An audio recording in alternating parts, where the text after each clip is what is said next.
aujourd'hui, une courte annonce. Donc, en réaction au prix Nobel d'économie la semaine dernière et au rapport spécial du GIEC, on a un séminaire plutôt débat le 13 novembre, donc le prochain séminaire, le 13 novembre, mardi après-midi. Ça sera probablement à partir de 15h pour des raisons de disponibilité des intervenants.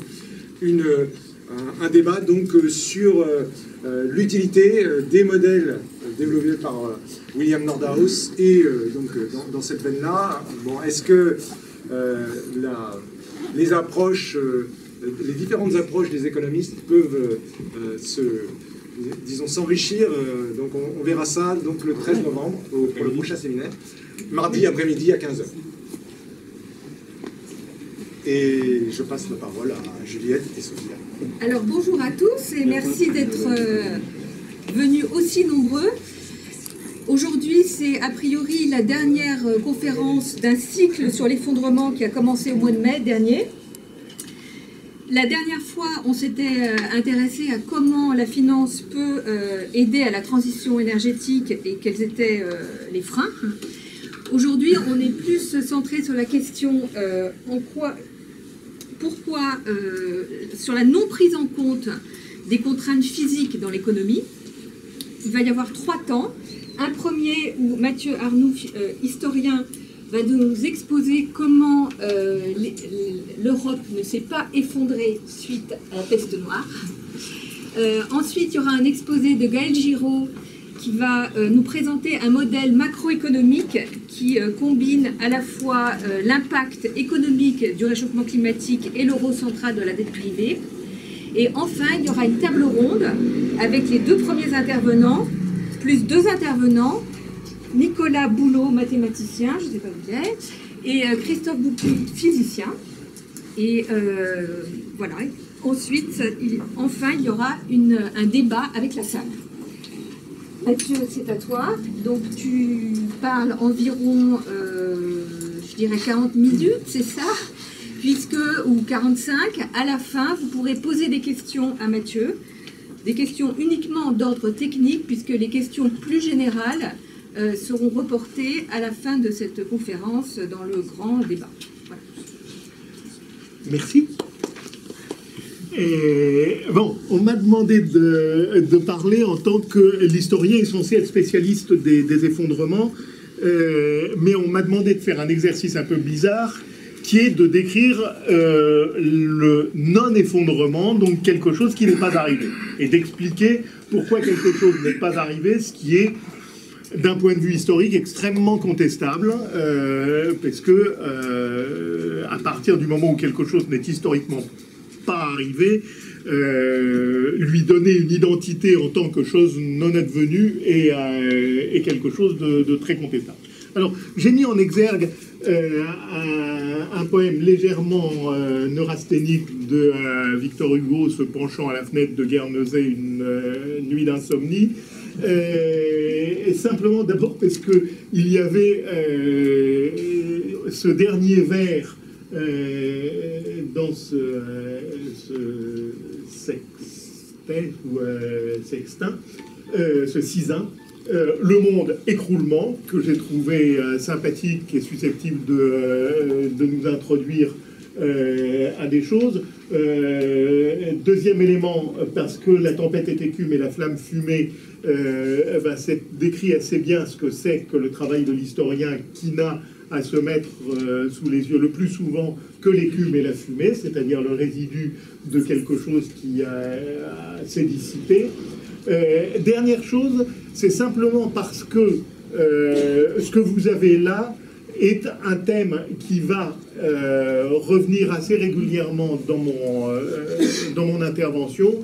C'est-à-dire, il suffit de regarder le poème pour voir que probablement il a un exemplaire des Pensées de Pascal sur sa table, et que par nuit d'insomnie mélancolique, Pascal, ça doit pouvoir aider aussi à gérer bien les choses, et que derrière, vous avez une pensée qui s'est très très bien nourrie des circonstances assez tragiques de la fin du Moyen-Âge.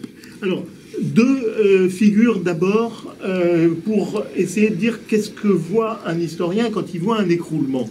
Voilà, ça c'est un très beau livre de Gilles Postel-Vinet, Philippe Hoffman et Jean-Laurent Rosenthal sur le marché du crédit en France au cours de l'époque moderne. Et là, vous avez un vrai écroulement. Hein, je pense que la fracture qui apparaît là est tout à fait claire. C'est 1789 et les années qui suivent. Et vous voyez quelque chose qui est en train de collapser, qui est le système du crédit privé, qui était entièrement assuré par des notaires à Paris. Alors, les quantités sur le côté sont en millions de livres ou de francs. Donc, on a une dette privée enregistrée par les notaires de Paris dont l'encours est d'1 milliard de francs, de livres au moment de 1789, qui va être réduite exactement à zéro en quelques années. Et là, il faut se poser la question, il y a un collapse, indiscutablement, il y a un effondrement. Ceci dit, si on commence à réduire la Révolution française à ça, on va peut-être avoir des problèmes à expliquer la situation. Donc très souvent, un historien peut avoir à se mettre ça sous la dent. Quelles conséquences va-t-il en tirer? Est-ce que c'est un cataclysme? Pour tous les gens qui étaient rentiers, oui. Pour les gens qui étaient propriétaires immobiliers, non, comme toujours. Et pour les salariés, non. Donc il y a là des éléments, mais le collapse, il est spectaculaire. Et deuxième chose, c'est dommage que Gaël ne soit pas encore là, vous avez quand même ici une montée exponentielle de la dette privée sur laquelle l'on ne s'interroge pas souvent, mais qui est quand même extrêmement intéressante. Deuxième chose, on passe à un document tout à fait local. Voilà le trafic des céréales sur le port d'Exeter entre 1300 et 1400. Ce que vous voyez est clairement assez chaotique, avec deux accidents qui sont des accidents majeurs et qui vont poser des problèmes intéressants. C'est que vous voyez une hausse des prix. Alors en gras, c'est les importations, et en plus fin, c'est les prix de vente du froment sur le port d'Exeter, hein, ouest de l'Angleterre, sud-ouest de l'Angleterre. C'est en principe un port qui pourrait être exportateur. Vous voyez qu'il est en fait rarement importateur. Bon. Et à un moment, vous repérez qu'il y a une montée absolument gigantesque des prix et que vous avez l'année suivante une montée tout aussi gigantesque des importations et que la montée des importations se marque par une dégringolade totale, là un vrai collapse des prix sur le marché. Ce qui nous dit que les fonctionnements sont pas si clairs que ça, et que si nous avions simplement l'une des deux courbes et pas la deuxième, nous n'aurions pas des idées très précises sur ce qui se passe, et que quand on a les deux courbes ensemble, on n'a pas obligatoirement des idées très précises sur ce qui se passe, mais par contre, on sait qu'il se passe des choses compliquées. Dernier point, ce que vous voyez est clairement pas très stable. Et ça va être le thème de cette chose. Alors, pour commencer, les estimations de Jean-Noël Biraben, elles ont maintenant 40 ans, elles valent ce qu'elles valent, comme dit Bruce Campbell, dont je vais faire passer le livre, mais c'est les seuls qu'on ait, et à peu près tout le monde considère que, ouais, avec ça, on peut discuter. Ce qui nous intéresse, c'est que vous voyez, si vous regardez, on préfère tous ne pas les mettre en courbe, vu la nature du data qui est derrière, qui est totalement friable. Hein, ce sont des pures estimations.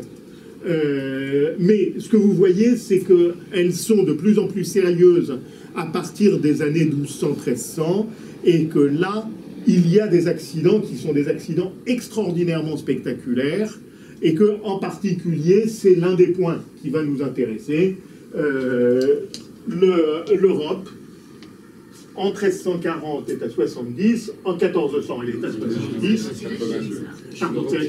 Pardon. Voilà. L'Europe est en 1400 à son niveau de 1200. Elle a régressé de 2 siècles en termes de démographie. C'est beaucoup et ça pose toute une série de problèmes. La Chine ne se porte pas absolument glorieusement au même moment. Alors, on ne met pas l'Amérique précolombienne simplement parce que nous n'avons aucun chiffre à donner et simplement parce que clairement cette histoire est déconnectée. Hein, nous n'avons pas de connexion possible, sauf éventuellement par les conditions naturelles. Un point tout à fait important sur lequel je reviendrai plus tard, vous voyez, ce sont les systèmes économiques, ce que Braudel appelait les économies mondes du XIIIe siècle, tels que Janet Abologod les avait décrites dans un livre qui est un livre absolument superbe. Ce que vous voyez, c'est que l'Europe est clairement un espace marginal qui n'est connecté qu'à un seul autre espace, qui est l'espace méditerranéen, et vous repérez que les espaces importants sont l'espace Inde-Indonésie ou l'énorme espace d'Asie centrale, qui sont des espaces qui connectent l'ensemble du continent eurasien. Et à partir de ce moment-là, qu'est-ce que ça doit rappeler aux gens qui font de l'histoire de l'Europe? C'est qu'ils travaillent sur un tout petit bout et que le reste de l'exposé, qui va être clairement eurocentré, doit tenir compte en permanence de cet ensemble de connexions et du tableau de chiffres qui précède, qui dit qu'il y a des déplacements de masse de population qui devraient être pensés ensemble. Hein. Alors, histoire de nous introduire à l'épisode, une vue de Sienne actuellement. Ce que vous avez ici, c'est la cathédrale. Ce que vous avez ici, c'est la façade de la vraie cathédrale telle qu'elle devait être construite en 1339 et qui a été abandonnée après la peste noire, les Siennois se contentant d'utiliser comme cathédrale ce qui est le transept de l'objet définitif. Mais vous voyez que la surface de cette cathédrale devait être grosso modo 7 ou 8 fois plus grande que ce que vous avez là. Donc ça nous dit ce que c'est qu'un effondrement démographique. Quand vous allez à Sienne, c'est extrêmement spectaculaire. C'est une ville qui est morte en 1348. Et cette façade qu'on voit absolument de partout autour dit ça. Deuxième chose, voilà ce que c'est que la culture des 14e, 15e siècles. Le triomphe de la mort, vous en avez X possibilités depuis le 14e siècle. Cette mort à cheval qui peut éventuellement avoir une faux et qui passe en moissonnant les populations. Et puis, deuxième chose, l'interprétation individuelle qui consiste à se représenter, à se décrire comme un cadavre en putréfaction, et avec les petits vers moraux qui vont avec, hein, je fus ce que tu es, tu seras ce que je suis, histoire d'expliquer que c'est la mort qui attend l'individu et pas autre chose. C'est un point sur lequel l'historien des pratiques doit se poser des questions.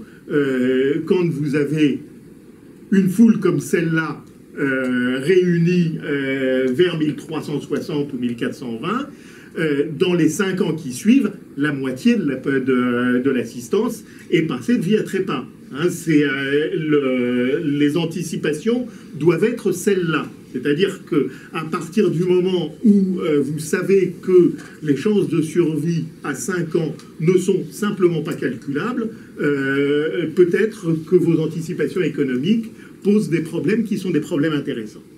Alors, pour cet exposé, j'utilise un livre absolument magnifique qui est paru en 2016 de Bruce Campbell. Campbell, je vous fais passer, mais je vous interdis de me le voler. Bruce Campbell est un historien et c'est un geographical historian. il enseigne l'histoire du Moyen-Âge dans un département de géographie, ce qui est une spécificité anglaise. Donc c'est quelqu'un qui est habitué à des méthodes de cartographie et à l'usage de diverses méthodes statistiques. Et c'est, je ne suis pas le seul à le penser, le meilleur spécialiste européen d'histoire agraire. C'est une encyclopédie, le livre utilise sa base de données, qui est une base de données encyclopédique sur l'agriculture anglaise, qui est la mieux connue pour la fin du Moyen-Âge. Alors, voilà le cadre. Donc, ce qui va suivre va être pris dans les cartes et les figures du livre de Bruce Campbell. Voici le cadre chronologique pour les climatos. C'est le passage de quelque chose qui s'appelle l'anomalie climatique médiévale et qui précède le petit âge glaciaire. L'anomalie climatique médiévale, donc, comme son nom l'indique, est suivie à partir des années 1400 et quelques d'une baisse globale des températures, qui est quelque chose qui est bien connu et bien répertorié chez les historiens. Vous avez l'ensemble des températures globales, donc toutes ces choses-là ont été empruntées aux climatologues. Elles peuvent être critiquées par eux, mais Bruce Campbell explique que son travail a été d'essayer de s'emparer de quelque chose qui est communément partagé par les gens des sciences de la Terre et du climat, pour essayer de regarder comment on peut intégrer à ça de l'histoire, qui est de l'histoire faite à partir de sources écrites. Donc, température globale, vous voyez à la fois les variations, et puis les températures observées sur l'hémisphère nord, et une partie du jeu va être de dire, attention, entre le global, ou l'aggloméré, l'agrégé, et le discret local, il y a des différences absolument constantes qui doivent être prises en compte et qui permettent d'arriver peut-être à comprendre les expériences historiques. Donc, un moment climatique qui est un moment de fin d'une embellie, et à la suite de ça, une série de cataclysmes qui s'abattent sur l'Europe, et pas seulement sur l'Europe, mais ici c'est elle qui va nous intéresser, et qui peuvent être à la fois, donc, les flèches désignent des événements historiques bien connus dans les archives, et les autres vont agréger à la fois deux indicateurs qui sont les indicateurs de précipitation écossais, probablement à partir de mesures faites, je pense, dans les tourbières, et les indicateurs de sécheresse au Maroc, auxquels on va ajouter, et il va le faire de manière constante, qu'il va corréler avec deux indicateurs toscans, le prix moyen du froment, wheat, et le salaire indexé sur le prix du froment. Donc, de manière constante, Campbell va montrer des éléments qui sont des éléments de corrélation. Et de manière constante, il va expliquer qu'une corrélation ne vaut pas explication. Simplement qu'elle adresse à son observateur une série de questions qui peuvent être des questions intéressantes. Donc l'idée va être systématiquement de regarder quels peuvent être les bons indicateurs issus des sciences naturelles qui peuvent poser question à l'observateur des choses sociales qu'il est. Donc on y reviendra. Le livre est entièrement construit sur cela. Alors, voilà des choses qui vont nous introduire au premier cataclysme qui est ce qu'on appelle the Great Famine, la grande famille de 1315-1317. Est-il besoin de dire que sur ces deux graphiques, elle s'observe très très bien dans les années 1315-1317, et que vous allez avoir une indexation parfaitement évidente des salaires sur cette récolte spécifique qui est celle du froment, mais que deuxièmement, vous voyez que quand on veut observer un indicateur différent qui n'est pas un prix, mais qui est le rendement à la semence pour cette même céréale, on voit que les effets sont bien plus larges sur les rendements à la semence que sur les prix. Hein, donc il y a toute une série d'éléments qui, à l'intérieur du système social et économique, parviennent, même dans ce cas-là, à amortir un tout petit peu les chocs, parce que le choc de la famine de 1315-1317, il est absolument énorme sur l'Angleterre. Alors, l'élément important du tableau, ça va être de rappeler qu'un système agraire ne peut pas se réduire à une céréale. Hein, les historiens de l'économie adorent compter uniquement le froment, celui qui fait la farine blanche. Quand on regarde quel est l'output de ce système, on voit que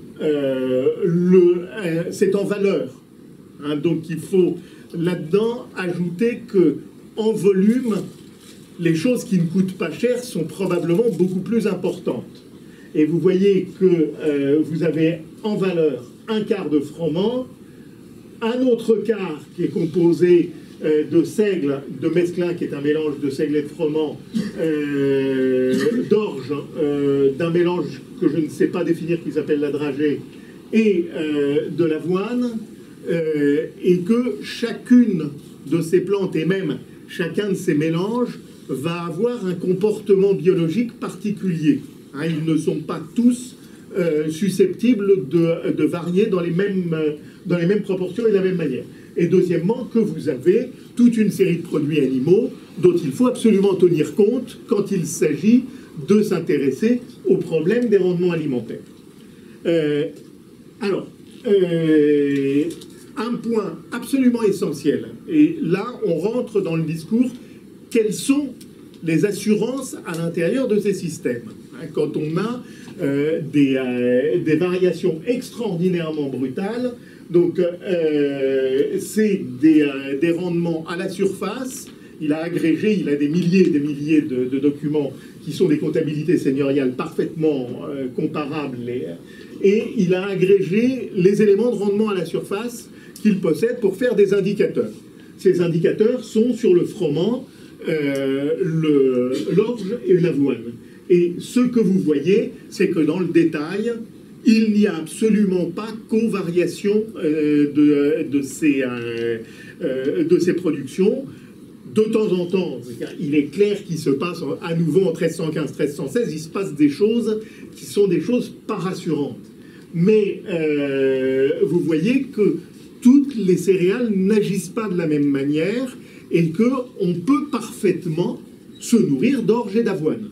Hein, ce sont des choses avec lesquelles on peut faire des soupes et qui sont, d'un point de vue alimentaire, parfaitement défendables, surtout si à côté vous avez des éléments carnés qui ne sont pas variables de la même manière.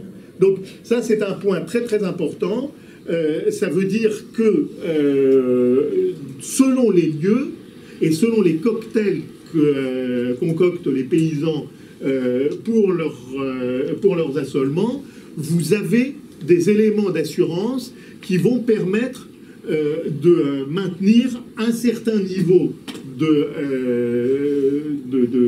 sûreté alimentaire, même si l'indicateur fondamental reste le froment, parce que le froment, c'est la nourriture de la ville. Hein, vous ne faites pas manger des soupes aux gens de la ville, ils sont beaucoup trop distingués pour ça. Et donc c'est un point important. Hein, alors, vous allez voir des statistiques de ce genre, donc qui permettent d'abord aussi de voir la variabilité absolument gigantesque de ces récoltes, hein, de ces rendements. Ça veut dire que arriver à construire de la stabilité à partir de variations de ce type-là constitue un problème qui est un problème extrêmement intéressant et que ces gens-là parviennent à rétablir, parce que la partie bénéficiaire, l'output de ce système, c'est une bonne partie des cathédrales anglaises, c'est toute la construction des villes, hein, qui est derrière ça.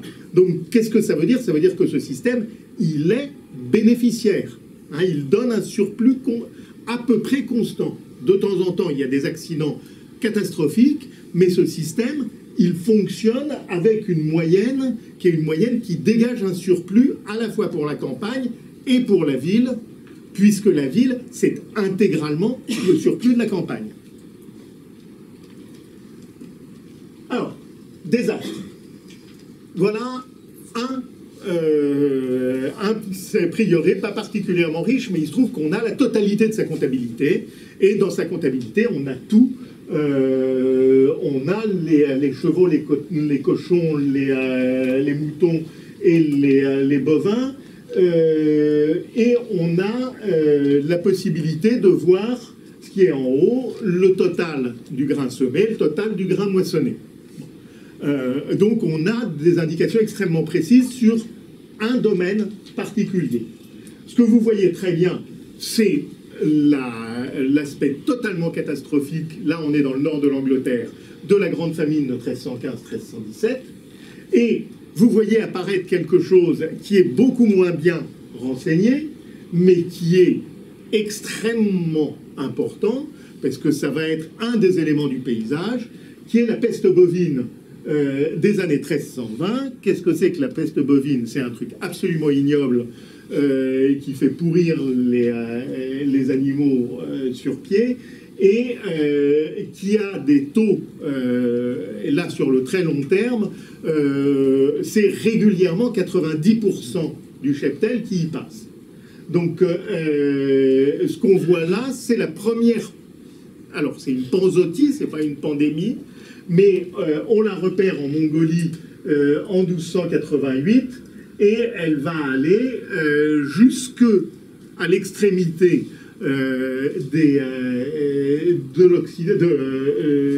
du continent européen, où elle est très bien repérée. Il s'agit d'une affection virale, ce qui la rend pas très facile à détecter archéologiquement, parce que les virus ne laissent pas une signature très bonne, pour des raisons que je ne vais pas expliquer parce que je ne les comprends pas. Mais par contre, elle laisse des descriptions qui ne font absolument aucun doute. C'est bien de ça qu'il s'agit. Et deuxième chose, les observations modernes disent que des bœufs costauds sont parfaitement capables d'être porteurs sains pendant longtemps. C'est-à-dire pendant 4 ou 5 ans, un troupeau peut être porteur sain de la peste bovine, et le déclenchement arrivait, par exemple, à un moment où ils sont dans un état de fragilité particulière, et que à ce moment-là, le virus, jusque-là à peu près inhibé, va se donner libre cours.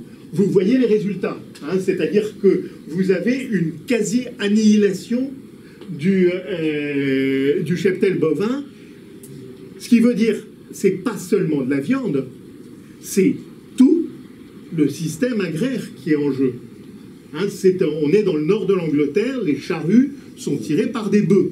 C'est-à-dire que ce prieuré qui est normalement pourvu n'a plus aucune offre énergétique pour l'agriculture. Hein, donc il faut réfléchir de ce point de vue-là, et quand on a des statistiques comme celle-là, se dire quelles sont exactement les circonstances. Voilà la suite.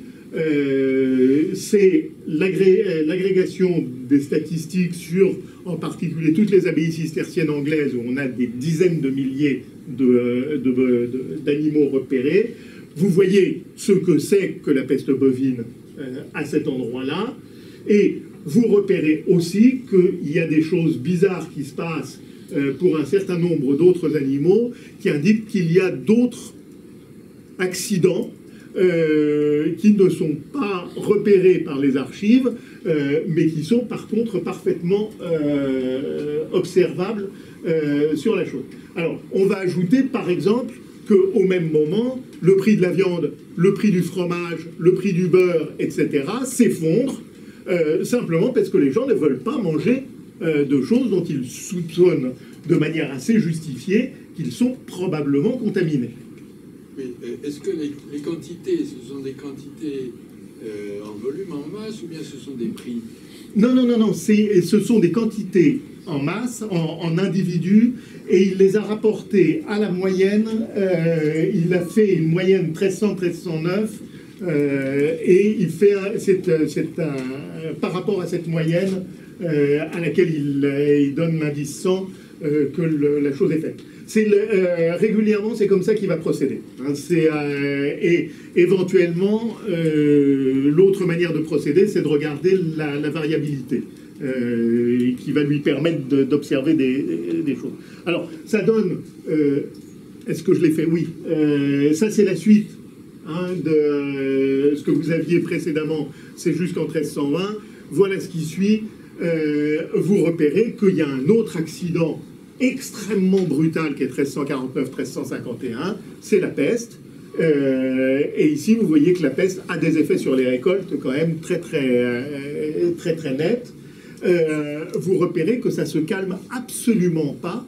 On a clairement une instabilité des récoltes qui est extraordinairement brutale. Alors, 1349-1351, on est en Angleterre, la peste arrive en 1349. Elle attend l'hiver en général pour passer. Voilà ce que ça donne. Donc, je vais le mettre de deux manières.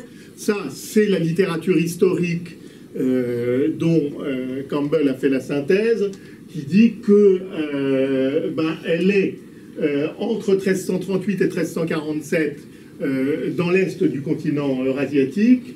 Elle est en 1338-1339, et ici cool, ça doit être dans le Kazakhstan, je crois, ou c'est l'Asie centrale. Qinghai, on n'est pas sûr du tout de l'arrivée de cette peste en Chine. On va voir que ça pose des problèmes intéressants. Et puis ensuite, on la trouve en 1346 au bord de la mer Noire, et puis 1347, 1348, 1349. Le point est très simple. Au terme de sa course, la moitié de la population européenne a disparu. Nous n'avons aucune statistique pour les populations turques, africaines, etc. Mais c'est du même ordre. Hein, la peste tue une personne sur deux là où elle passe à ce moment-là. Alors, qu'il s'agisse du bacille de Yersin, ça a été à un moment compliqué. Désormais, vous avez une synthèse qui est parue il y a 2 ans et qui fait le point sur les recherches conduites par la communauté des spécialistes du bacille de Yersin. Ils sont une quarantaine d'équipes à travers le monde qui travaillent, c'est ça qui est intéressant, à la fois sur les bacilles actuels et sur les analyses d'ADN menées dans des cimetières bien datés. Donc ce que vous avez sur l'Europe, qui n'est plus un foyer actif pour le bacille de Yersin, ce sont les analyses faites sur les cimetières, et vous avez pour une autre part des analyses qui sont menées sur des souches actuellement actives, puisque le bacille de Yersin se trouve, il est à la diapo précédente, partout où vous avez du pointillé, c'est les endroits où on trouve actuellement le bacille de Yersin endémique. La peste est un truc qui se soigne parfaitement, chez les rongeurs, absolument dans tous les coins. Alors, l'un des points intéressants, c'est qu'on a réussi à identifier quelle est la souche du bacille de Yersin de la peste noire. Hein, c'est en particulier une équipe de Toulouse ou de Montpellier qui a réussi à faire de l'extraction d'ADN sur un cimetière qui était très très bien daté. Et donc on a réussi à séquencer la chose, et le séquençage a permis de montrer que le séquençage de tous les bacilles de Yersin sur la planète, y compris celui qu'on trouve en Californie, ceux qu'on trouve en Afrique, etc., montre que le seul endroit où vous trouvez la totalité des souches, c'est la Chine orientale, c'est-à-dire ici, et c'est la tête de la route de la soie. Hein, donc on sait d'où il vient. Par contre, la chose qui est intéressante, c'est que c'est une bébête, elle mute, et que visiblement, ce qui est parti de la Chine par la route de la soie n'est pas du tout ce qui est arrivé du côté du Caucase, et qu'il y a eu une mutation, et que donc la Chine envoie un bacille de Yersin dont on n'est pas sûr qu'il soit très très pathogène, et la Chine reçoit en échange un bacille de Yersin hyper boosté, qui vient de l'Asie centrale, du Caucase, ou peut-être même des limites des Balkans. Hein, il y a une espèce de tour qui fait que la bête change de virulence en se déplaçant. Donc on n'a absolument aucune idée de quelle est exactement la mutation mise en cause, mais elle a des effets tout à fait spectaculaires. Et elle est simplement le premier phénomène mondial, sauf peut-être la peste bovine dont on vient de parler. Hein, la peste bovine pourrait être le phénomène biologique global précédent. Et de ce point de vue-là, il faudrait s'interroger sur l'analyse de ces choses-là. Alors, on va regarder maintenant, à partir de ce moment-là, à partir de 1348, l'Occident, mais de toute façon l'ensemble du continent eurasiatique, vit avec une peste qui est non plus pandémique, mais endémique. C'est-à-dire qu'à intervalles réguliers, où que vous soyez, la peste revient. Et la peste revient pas avec les mêmes conséquences, mais avec des conséquences un peu moindres, sauf que son premier retour, elle s'attaque particulièrement aux enfants. Et donc, 20 ans après la peste noire, la peste tue quasiment toute la jeune classe de la population européenne, brisant net toute possibilité de reprise démographique.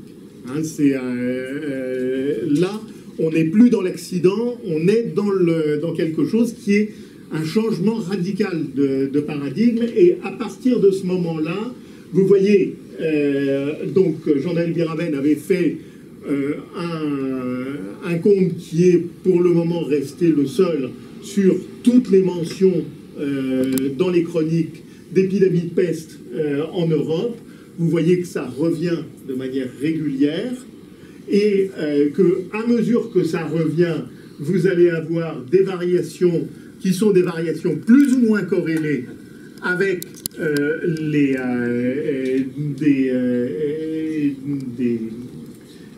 quantités, des rendements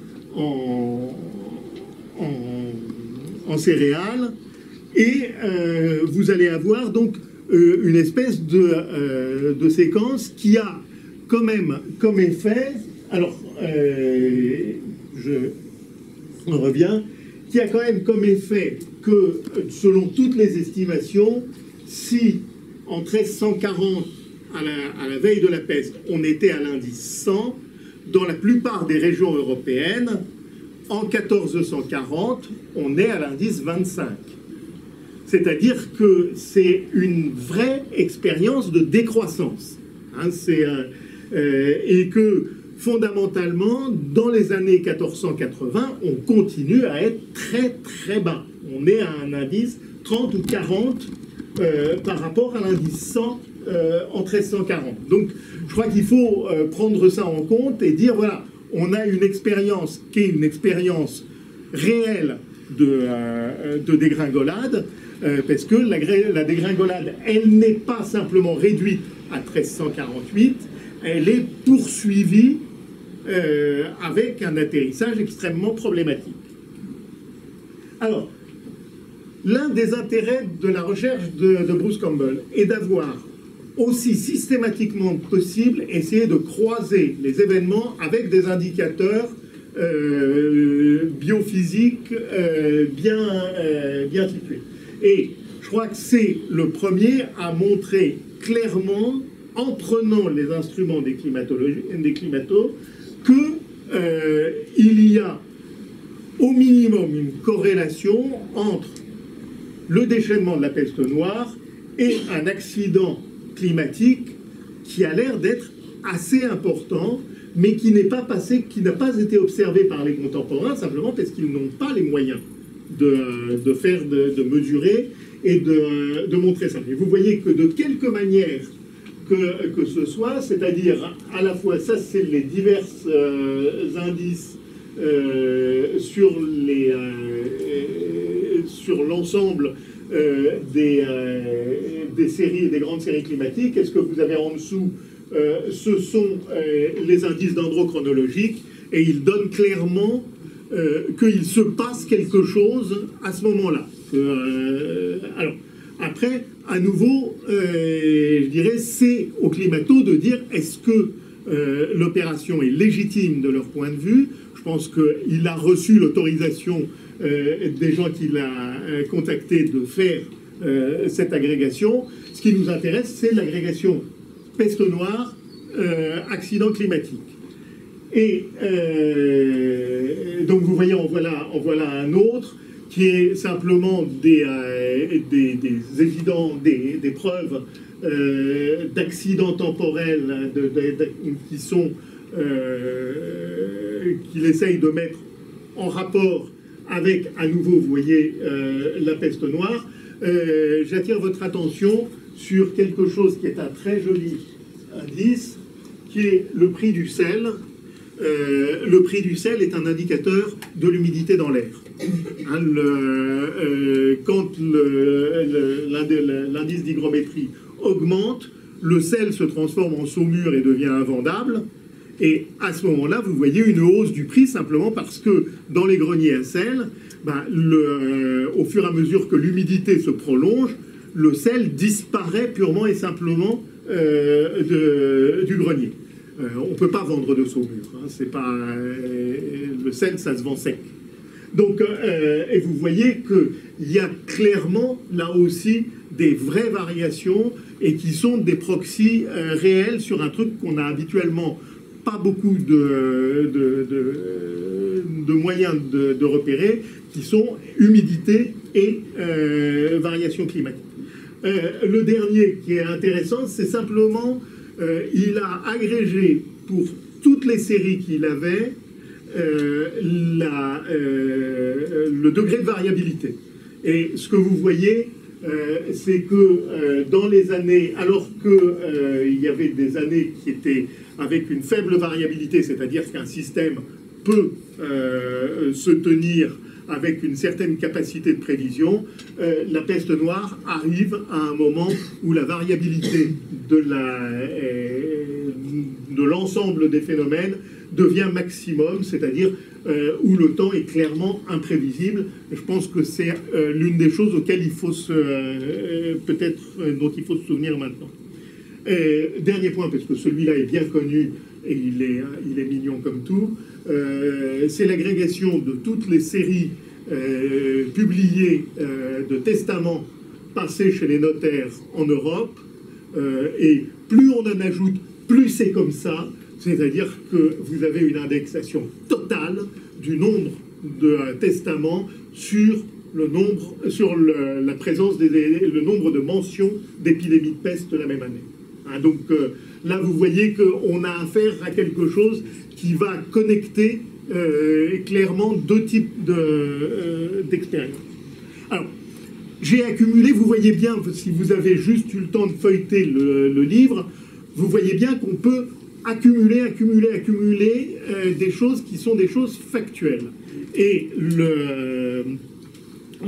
l'intérêt du livre de Campbell, c'est un livre qui avait été précédé il y a une dizaine d'années par un colloque organisé au centre d'Attigny à Prato sur les interactions entre économie, société et système biologique, qui a valu à Bruce Campbell d'être immédiatement expulsé du centre du comité du centre de colloque, sous mes yeux légèrement stupéfaits, simplement parce qu'une partie des collègues ne supportait pas de voir se succéder des exposés où des gens faisaient des séries statistiques et disaient ce qui se passe à ce moment-là, c'est ça.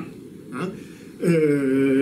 Donc, je crois que c'est son objectif, c'est de mettre côte à côte des connaissances historiques vérifiées avec des connaissances de sciences naturelles qui soient solides dans leur communauté.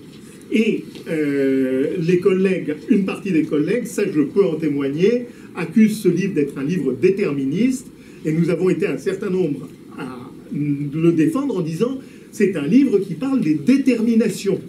C'est-à-dire que si on refuse de regarder ce que sont effectivement les déterminations, à ce moment-là, on fait de l'environnement une boîte noire, et là, on arrive au maximum du déterminisme, puisqu'on s'interdit de comprendre ce que l'environnement fait à la vie sociale. Hein, donc c'est, de ce point de vue-là, je pense que d'ici quelques années, le livre de Bruce Campbell sera probablement en charpie, parce que tout le monde aura été vérifié, qu'il y aura des corrélations qui ne tiennent pas, qu'il y aura des séries autres, etc. Mais peut-être qu'on aura enfin des idées claires sur qu'est-ce que c'est les interactions. Et j'attire votre attention sur le fait que c'est seulement l'historien qui peut permettre de corréler des données sur la biologie avec des données sur le climat. Hein, les climatologues ne savent pas quand sont les épidémies. Ils le savent quand l'historien le leur dit. Et le biologiste ne sait pas quand sont les accidents climatiques. Seul le croisement des deux séries sous le regard de l'historien qui dit « il se passe quelque chose à ce moment-là » permet de repérer ce point qui est quand même un point absolument fondamental actuellement pour nous. Alors, je termine, je crois qu'il doit me rester 4 minutes. On va dire qu'il me reste 4 minutes. En traitant enfin résilience, il y a un vrai paradoxe. C'est-à-dire, l'Europe de Christophe Colomb, elle se porte très très mal. Hein, ce sont des grands malades. Il suffit de voir, et je veux dire, quand on regarde clairement les peintures de la Renaissance florentine ou d'autres, ces gens voient en permanence des créatures horribles peupler leur inconscient. Donc, c'est pas des gens qui se portent bien. D'un point de vue démographique, ils se portent très mal, et pourtant, ils partent à la conquête du monde. Donc, il y a un problème qui est un problème qui mérite qu'on y réfléchisse. Alors, qui va appeler des comparaisons, j'en fais deux juste. Ça, c'est Bruce Campbell qui montre la peste justinienne qui, au VIe siècle, entraîne un vrai effondrement, en particulier dans le bassin méditerranéen. Et ben, elle arrive, elle aussi, au milieu d'une conjoncture climatologique extrêmement bizarre et comptée. Donc, mais que ça ne met pas fin du tout à l'histoire européenne. Hein. Et puis, deuxième chose, ça c'est une comparaison qu'on est obligé de faire. Un ensemble de civilisations pas absolument anodines, confrontées à un choc biologique extraordinairement brutal, c'est le monde andin et d'Amérique centrale. Et là, il y a un vrai collapse. Hein, alors, avec la question, c'est est-ce que cette courbe-là, qui est bien évidemment je pense, une courbe, là Zacharias nous en dira peut-être plus, qui est une courbe estimée. Est-ce qu'elle raconte la totalité de l'histoire ou est-ce qu'il n'y a pas une autre manière de raconter l'histoire? Dernier point, et je vais aller rapidement, Bruce Campbell ne fait pas de lien avec les finances. C'est quand même le moment où on invente les faillites des grandes compagnies financières. Hein, donc ce que vous avez là, c'est des banques énormes et avec des expériences qui sont des expériences absolument succulentes de nos jours. Qu'est-ce qui se passe quand l'Angleterre arrête de payer sa dette publique? Hein, ce qui se passe quand l'Angleterre arrête de payer la dette publique, c'est que toute l'Italie est en faillite. Hein, et le roi de France, lui, il n'arrête pas de payer sa dette publique parce qu'il ne s'endette pas, il dévalue. Et ça donne exactement les mêmes résultats. Donc on a des éléments qui sont des éléments intéressants et qui restent à mener dans le très très long terme. Ce qu'on voit pour la fin du Moyen-Âge, c'est quelque chose qui est à la fois une économie de marché, indiscutablement, avec une réflexion sur le fonctionnement des marchés, mais aussi du capitalisme bancaire, mais aussi encore plus de la guerre et de l'expansion coloniale. Est-ce que dans le long terme, ce sont des facteurs de résilience pour ceux qui sont porteurs de ces symptômes de très bonne santé que sont les tentatives d'expansion, ou est-ce que ce sont des éléments de crise? Merci.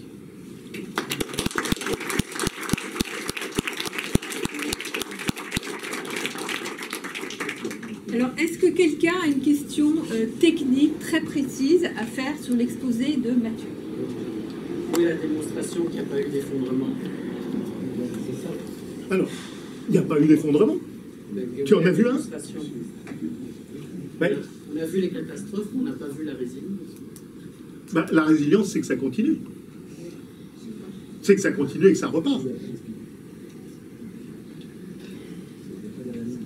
Je t'ai dit qu'un historien ne peut pas démontrer que quelque chose ne s'est pas produit.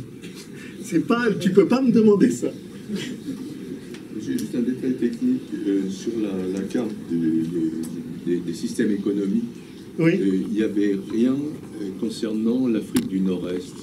Est-ce que c'est juste parce que sur le dessin est trop... On peut pas soupçonner Jeannette Aboulogod de plaisanter sur ça. Non, il n'y a pas. Elle n'a pas repéré. C'est tout, ça n'a pas été... Non, je pense qu'il ne faut pas... c'est une question de dessin. Je pense que c'est ça. C'est une question... le Maroc est méditerranéen. Une petite question très technique pointue. Le 1345, c'est pas la bataille du Crécy? 46. 46. Crécy. Donc il n'y a aucun lien avec la guerre de 100 ans. C'est vraiment... Je n'ai pas vu un seul tableau sur la guerre de 100 ans. Non. Est-ce qu'il y a une corrélation? Il y a une corrélation, j'ai zappé ça. La grande famine de 1316, je contourne, la grande famine de 1315, 1316, 1317, je continue à chercher des traces de la famine en Normandie, qui est quand même exactement dans le même système, j'en ai pas. C'est une là, on est dans des... À mon avis, j'en ai parlé avec Bruce Campbell, qui était aussi de cet avis-là, sauf qu'il n'a pas les moyens de l'écrire. On a un artefact politique. C'est-à-dire que c'est la guerre menée par Édouard contre les Gallois, les Écossais, les Irlandais, tous en même temps, qui probablement a des effets totalement destructeurs sur le système des marchés à un moment de très très grande vulnérabilité de ce système. Et à ce moment-là, l'ensemble s'effondre, le royaume de France tient, parce qu'il est peut-être un peu plus au sud, et parce que surtout, il n'y a pas cette mainmise de l'État sur les marchés. Mais sinon, la guerre de 100 ans, c'est un épiphénomène. Voilà, c'était ma question. Et elle s'arrête parce qu'ils sont fatigués. Donc c'était juste un épiphénomène par rapport à tout ça. Professeur D'Angelo? Moi j'avais une question. La peste, ce que tu viens de dire, c'est qu'elle n'apparaît pas par hasard. Il y a des prémices. Il y a des prémices climatiques et donc après biologiques. Mais personne ne s'est intéressé à ça. Ben, je pense qu'il est le premier à être capable d'assembler les données qui permettent de poser la question aux uns et aux autres, est-ce qu'on a une idée de ce qu'un accident climatique fait à un système biologique? En particulier, on a un problème très, très précis. Pardon. Est-ce que il y a des choses, la peste, vous savez, c'est un truc un peu particulier puisque le bacille est un gros bacille, il est habituellement hébergé par des puces qui sont hébergées par des rongeurs et quand le bacille devient un peu trop virulent, il pique le rongeur, il se développe à l'intérieur de la puce n'arrive plus à manger, pique le rongeur pour essayer de manger et inocule le virus. Et l'un des problèmes, qui est un problème que l'historien ne peut pas résoudre, mais que le biologiste va peut-être avoir de la difficulté à résoudre, est-ce que c'est le même rat ici et là? Est-ce qu'il y a le ragondin, on sait que la marmotte, donc on sait qu'il se déplace en rat. Mais théoriquement, il y a le problème du passage le long de la route de la soie, parce que normalement, il n'y a pas de rats sur les chameaux. Hein, je veux dire, je pense pas, je me représente pas bien la chose, mais moi, j'ai l'impression... Et donc, les puces sont accrochées aux chameaux. Donc, c'est des puces. On a... Alors, la question, est-ce que le bacille change de puce durant la période? Et quelles sont les interactions avec l'humidité, avec la température, etc. Et là, on a la possibilité de dire, voilà, ça connecte des espaces biologiques très différents.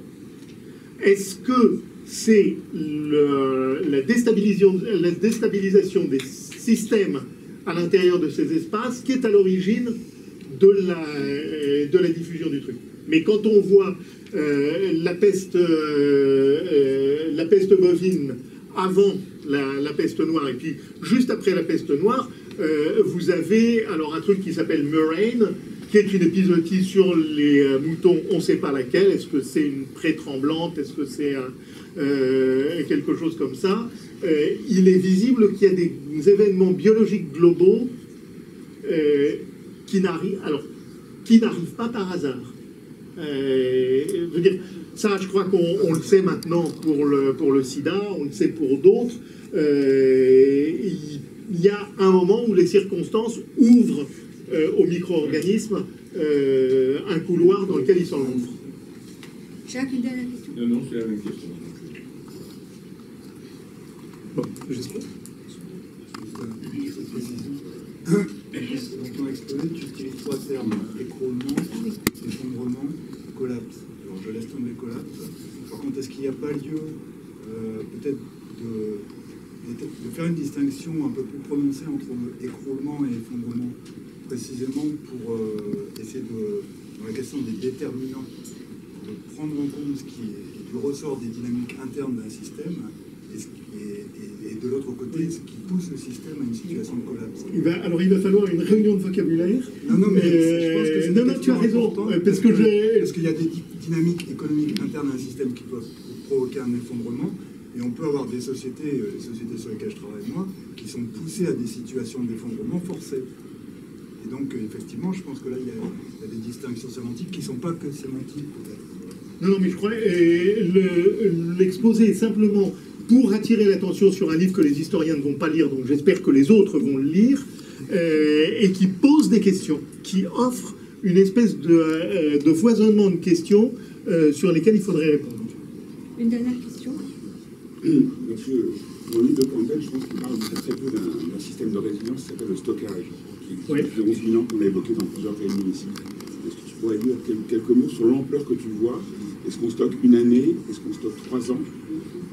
Jusqu'à où va le système de stockage pour être à ce point résilient que effectivement les familles n'ont quasiment pas d'impact sur la population? Alors, je vais répondre à la question que tu ne poses pas.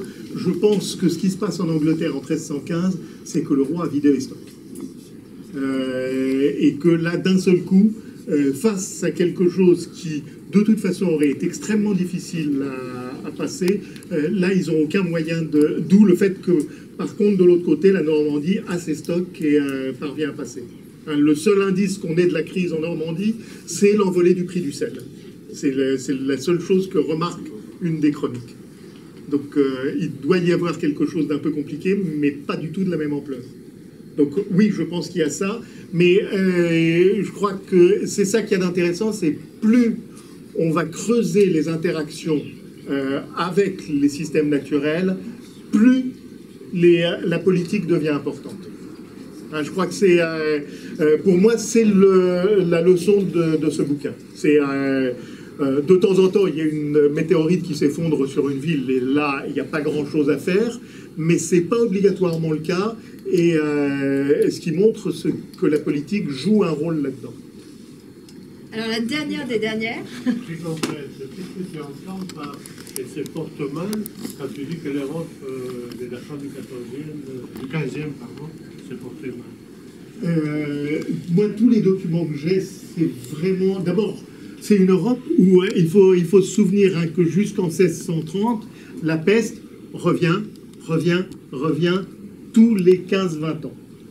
Et quand elle revient, elle tue 15% de la population. Quand elle reviendra à Marseille en 1720, à la suite d'une magnifique affaire marseillaise, elle tuera, je crois, 80% de la population de Marseille. Hein, simplement parce que là, le régent a pris les mesures qui s'imposaient, c'est-à-dire qu'il a fait mettre des canons en face des portes de Marseille et a dit « vous tirez sur tous les gens qui sortent ». Et donc que l'épidémie s'arrête net. C'est-à-dire les leçons européennes, c'est celle-là. Hein. C'est en cas d'épidémie, on isole, on segmente. Et on segmente politiquement, administrativement, etc. Donc la peste, c'est ça. Moi, ce que je vois, c'est des villages très très peu peuplés, des familles complètement déstructurées, avec des systèmes d'assistance qui sont par contre très solides, mais on se dit que ces gens-là partent à la conquête du monde est quand même profondément paradoxal. Et les salaires sont plus élevés, le rattrapage démographique est en cours, il y a un dynamisme économique dans certaines villes. Oui, mais Christophe Colomb n'est pas parti parce que les salaires étaient plus élevés de l'autre côté de l'Atlantique. Il est parti parce que justement, parce que... Non, mais on peut le problème existe. Le problème existe. Peut-être on va arrêter parce que c'est le moment de la pause et vous pouvez continuer autour d'un thé. Voilà.